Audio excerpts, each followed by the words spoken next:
Hello everyone, Radhe Radhe. जैसे कि मैंने आप सभी को बोला था कि मैं जन्माष्टमी पार्ट 2 लेके आऊँगी। फर्स्ट पार्ट में सिर्फ हमने जो डेकोरेशन वगैरह की थी वो था, तो मैंने आपको ये बोला था कि मैं सेकंड पार्ट में अच्छी तरह से पूरा लेके आऊँगी। तो गाइस ये था हमारा सेकंड।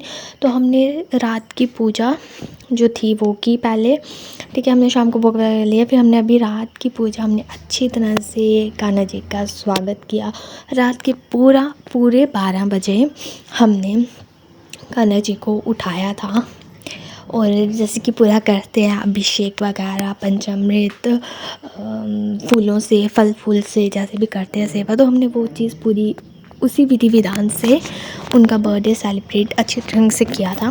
तो अभी हमने पहले कान्हा जी को, जो हमने एक टोकरी फूलों की टोकरी में उनको रखा था, उनको अभी हम पहले उठा देते हैं हम पहले उनको। तो गाइस अभी हमने पहले कान्हा जी को उठा दिया, जगा दिया। अब हम कान्हा जी को टोकरी से, फूलों की टोकरी से हम उनको बाहर लाएंगे, और उनको एक जगह पे हमने फिर बिठाया था। बिठा के हमने उनका जो अभिषेक, और गाइस जब कान्हा जी को हम शयन करवा देते हैं तो हमें उनके साथ ना डंडी वाला खीरा रखना चाहिए। ये मैंने देखा था कहीं कि हमें उनके साथ, इसका भी एक रीज़न होता है। मैंने भी रख दिया, तो मैं हर पिछली बार भी मैंने रखा था और मैंने इस बार भी रख दिया था गाइस। ये रखने के बाद, और उसके बाद जब हम उनको उठाते हैं तो हमें ना वो खीरा होता है जो जहाँ से डंडी वाला होता है, उसको हमें ना क्लॉक वाइज कट करना पड़ता है।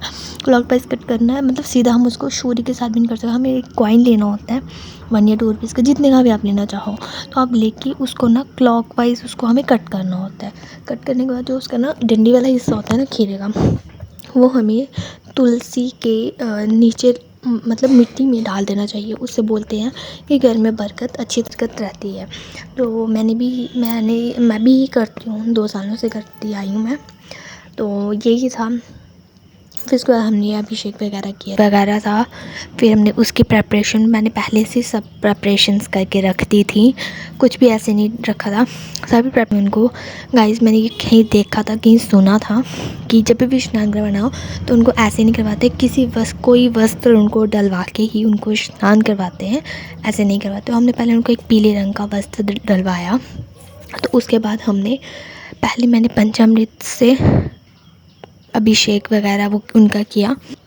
और गाइस इसकी भी एक वीडियो दी है कि हमने पहले क्या उनके ऊपर लगाना है। पहले हमें शहद डालना होता है, फिर हमने दही डालना होता है, फिर दूध, फिर हमें और क्या था, घी एंड एक नॉर्मल वाटर। थोड़ा सा हल्का सा मैंने गर्म पानी कर लिया था, नॉर्मल जितना एक बेबीज़ के लिए किया जाता है उतना कर दिया था। और मैंने उसके बाद ये चीज़ें थी, ये सीक्वेंस में हमें इनका स्नान करवाना होता है। तो ये करवाने के बाद हमने उनका फिर हमने किया था फलों से। जो हमारा सेकंड था वो हमने किया था फलों से अभिषेक, ठीक है। और थर्ड किया था हमने फूलों से किया था, फूलों से अभिषेक किया। उसके बाद हमने ना हल्दी और कुमकुम का वो लगा के उनको अभिषेक किया था। और नींबू और चंदन से हमें उनको अच्छी तरह से क्लीन करना है। एंड देन उसके बाद और फिर उनको सुंदर से वस्त्र पहना के उनके सिंहासन पर रखना है हमें, कि आरती वगैरह करते हैं। जो मैंने देखा था गाइस और सुना था कि ऐसे ऐसे करते हैं, तो मैंने उसी से ही किया। पिछली बार भी हमने जन्माष्टमी का फंक्शन सेलिब्रेट किया था, बट पिछली बार मेरे को नहीं पता था कि कैसे कैसे करते हैं, क्या करते हैं। मैंने किया था वीडियो शूट अपने दूसरे चैनल पर अपलोड करने के लिए, बट मैं नहीं कर पाई क्योंकि मेरे को नहीं पता था। मैंने प्रॉपर ढंग से सब कुछ नहीं किया था, जैसे जैसे करना होता है मैंने वो चीज़ नहीं की थी। तो मैंने वो डिलीट ही कर दी थी वीडियोज़ वगैरह जो भी मैंने शूट की थी, वो मैंने कुछ भी नहीं किया। तो जो ये था छोटा मोटा, इस बार हमने थोड़ा सा अच्छा सा किया हुआ है कि हाँ कान्हा जी का बर्थडे सेलिब्रेट अच्छे ढंग से होना चाहिए। तो ये था जो मेरे को पता था, जैसे जैसे मेरे को पता था मैंने ये सब कर दिया। तो आप गाइस बस ये था जो मैंने आपको बताया। पहले पंचामृत से अभिषेक किया, ठीक है। सेकंड हमने फलों से किया था, थर्ड हमने फूलों से किया था, फोर्थ हल्दी और कुमकुम से किया था, एंड लास्ट में हमने नींबू और चंदन से हमने किया था। ये करने के बाद अच्छी तरह से उनको स्नान करवाने के बाद उनके लिए मैंने ड्रेसेस खुद बनाई थी। पर्पल कलर की ड्रेस कोड रखा था, उसी अकॉर्डिंग मैंने डेकोरेशंस वगैरह भी की है। तो यही था कि मैंने पूरा उनकी ड्रेस का पूरा A to Z श्रृंगार के लिए उनके सब कुछ जो भी था वो मैंने खुद बनाया था, क्योंकि मेरे को खुद से कान्हा जी के लिए करना ज़्यादा अच्छा लगता है एज़ कम्पेयर टू बाहर से कुछ कर लेना।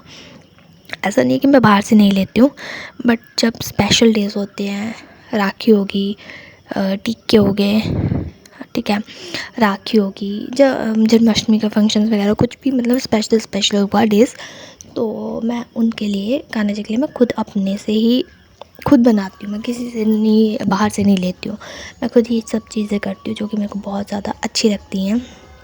तो बस ही था छोटा मोटा, मैंने जो जितना मेरे को पता था तो मैंने उतना अपने से किया। तो ये सब करने के बाद एंड में हमने आरती की थी उनकी। अभी आप ये एंजॉय कीजिए, ये हमने कैसे कैसे अभिषेक किया। आरती कुंज बिहारी की, श्री गिरिधर कृष्ण मुरारी की, गले में वैजंती माला, बजावे मुरली मधुर वाला, श्रवण में कुंडल छलकाला, नंद के आनंद नंद लाला। आरती कुंज बिहारी की, श्री गिरिधर कृष्ण मुरारी की। और फिर गाइस हमने कान्हा जी को फिर झूले में बिठाया, फिर सभी ने उनको झुलाया। सभी, पहले पापा ने झुलाया, फिर मेरे भाई ने झुलाया, फिर मेरी मम्मा ने झुलाया, फिर मेरी दादी ने झुलाया, और लास्ट में सभी से लास्ट में मैंने झुलाया कान्हा जी को। झुलाने के बाद उनको अपनी गद्दी पर जहाँ वो बैठे थे पहले, हमने उनको वापस वहाँ रखा। फिर उनको भोग प्रसाद फिर उनको उनके लिए जो आज पकवान बनाए थे हमने उनको भोग दिए, उनके आगे भोग रखे, फिर उनको थोड़ा खिलाए। और गाइज़ अगर मेरे से कहीं गलती हो गई हो तो मेरे को माफ़ करना, मैंने जहाँ जितना देखा था तो मैंने उस हिसाब से ही किया।